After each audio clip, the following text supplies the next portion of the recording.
picture this scenario. You are a planner. You've been in the industry for 38 years. That is a long career. Right. You are a senior figure. Your record is totally spotless, and retirement is essentially visible on the horizon. And you have this massive private client, let's say a glass manufacturer, who wants to build a huge factory. Okay. And the local municipality wants that factory too. They want the jobs, they want the tax base. In fact, they want it so much that they hire you to help them annex the land from a neighbor so the factory actually fits. I mean, on paper, it sounds like the perfect consulting gig. Everyone is aligned. Everyone wants the exact same outcome. You are really just the bridge making it happen. Exactly. It feels efficient. It feels super collaborative. But in the eyes of the Ontario Professional Planners Institute, or OPPI, you have just walked into a massive minefield. And for the planner listening to this, getting this wrong isn't just a paperwork error or an oops moment. No, it is professional misconduct. It absolutely is. And our mission for today's deep dive is to unpack a specific decision from the OPPI Discipline Committee. It's dated February 7, 2024, and the hearing was on January 5. It really serves as a masterclass in what not to do. If you are preparing for your professional exam, this case study is absolute gold.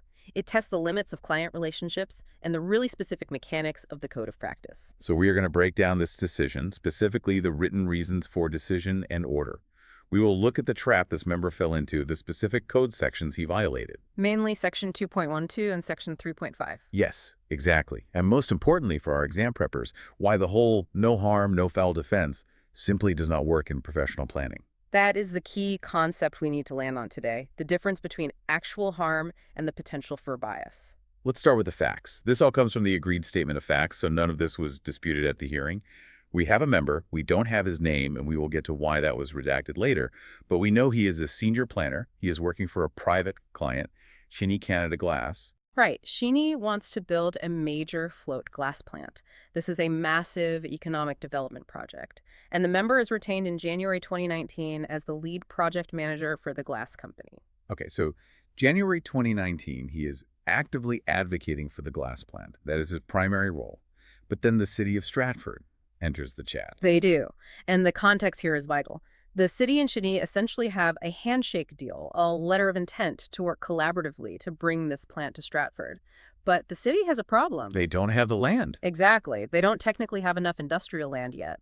They need to annex territory from a neighboring municipality to fit this massive facility. And I'm assuming the land they need to annex is the exact land the glass plant is going to sit on. It is a 100% overlap. The annexation is specifically for the Shinny lands. So in February 2019, literally just 1 month after he starts with the glass company, the city's chief administrative officer, the CAO, retains the member to assist the city with the annexation proposal. Just pause there for a second. Put yourself in this planner's shoes. The city knows you work for the glass company. The glass company knows you work for the city. Both of them desperately want the annexation to succeed. Why does your alarm bell not go off?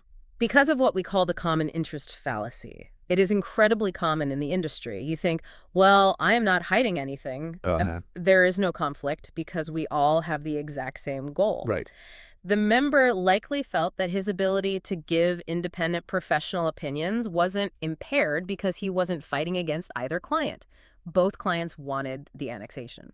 But what exactly was his scope of work? He wasn't just scheduling meetings or holding the clipboard, right? Because this seems to be where the tribunal really dug in. This is a crucial detail for the exam. You have to look at the nature of the work. He coordinated traffic studies and archaeological assessments, sure. Standard stuff? Yes, standard project management.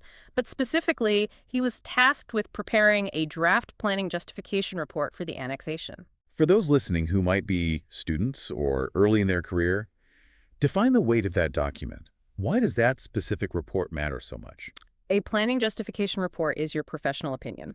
You are putting your stamp on a document that says, this annexation represents good planning principles and it is in the public interest. Wow. Right. It is a statutory requirement in many cases. So he was drafting that objective professional opinion for the public agency regarding land that his private client who's paying him to manage their project desperately needed to secure. Okay, that clarifies the stakes immediately. So from February to November 2019, he is serving both masters simultaneously. But didn't the member argue that the city acquiesced? Like, they knew he was working for Shinny, they hired him anyway, so surely that counts as consent. Legally.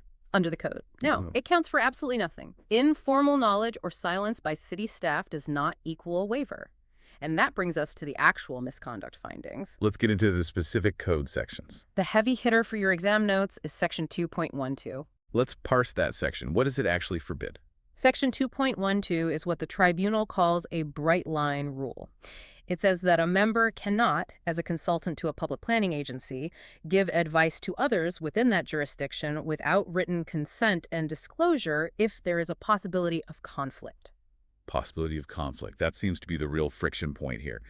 The member admitted to the violation, but his initial thought process was there was no conflict because the interests were perfectly aligned. And the discipline committee fundamentally disagreed with that premise.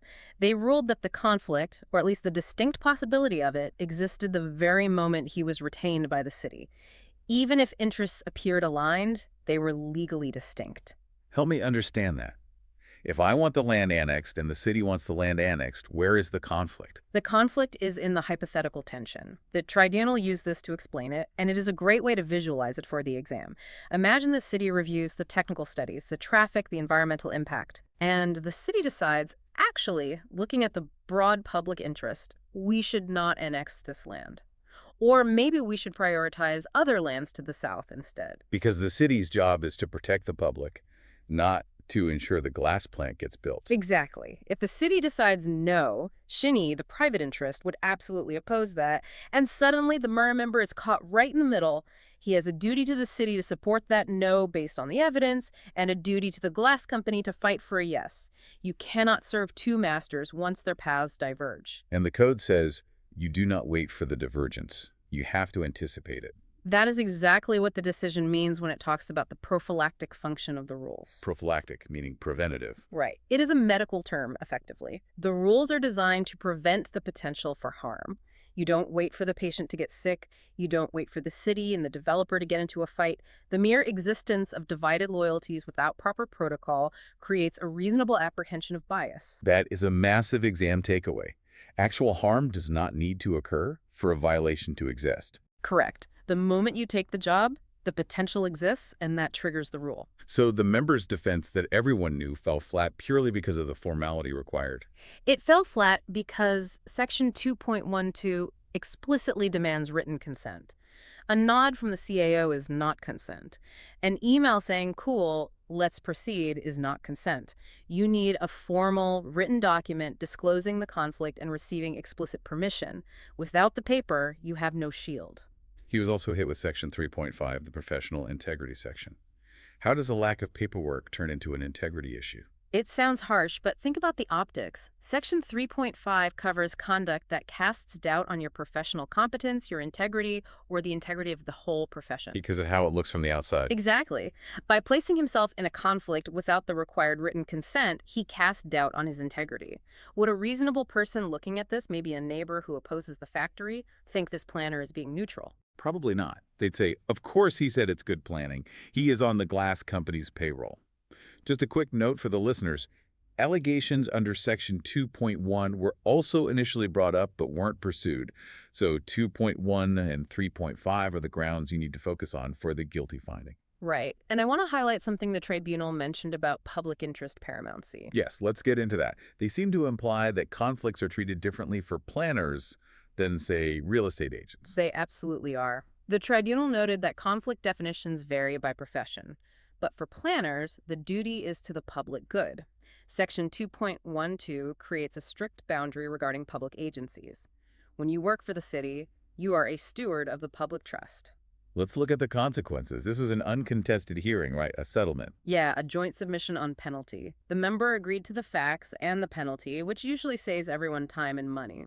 But the order still had 4 very specific elements. Number 1 was a reprimand. Yes, a formal denunciation of the conduct on his record. And then number 2 is the suspension. But looking at the decision, it was structured in a really unusual way. A split structure. It is an interesting mechanism. The total suspension of membership is 1 month, but how it is served is split. The first 2 weeks are served immediately, but the remaining 2 weeks are postponed, and they will be remitted, basically forgiving, if he completes rehabilitative measures within 3 months. If he fails the rehab, he serves the extra 2 weeks. It is a total carrot and stick approach. Yeah. So what exactly are these rehabilitative measures? Element number 3. He has to meet with a mentor. This has to be a senior planner pre-approved by the registrar for at least 1 hour. Just 1 hour for a guy who has been practicing for 38 years. It is not about teaching him how to plan. It is about reflecting. They have a strict agenda. They have to discuss the code provisions on conflict, reflect on his specific acts in this case, discuss the potential consequences to the public and the profession, and go over prevention strategies. And the mentor has to report back. Yes, the mentor must send a confirmation letter to the registrar saying the meeting happened and the goals were met. Now, element 4 was publication. And this is the elephant in the room. We keep calling him the member. His name was redacted, completely anonymized in Y Magazine and the annual report. This is a really highly debated point. Usually names are published for general deterrence. Naming and shaming keeps other planners in line. So why the anonymity here? It came down to weighing aggravating versus mitigating factors. The aggravating factor is obvious. A breach of conflict rules involving a public agency is extremely serious. But the mitigating factors outweighed it. They did. First, he admitted responsibility, which saved the cost of a contested hearing.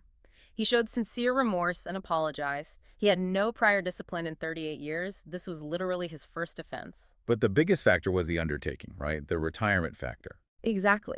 The member provided a formal undertaking to resign his membership and return his certificate. He is effectively retiring. He is only staying active just long enough to finish giving testimony in some totally unrelated tribunal matters, and then he is completely done. So the logic is, under Section 5.2, the panel has the discretion not to publish names. And given his retirement and cooperation, they chose anonymity.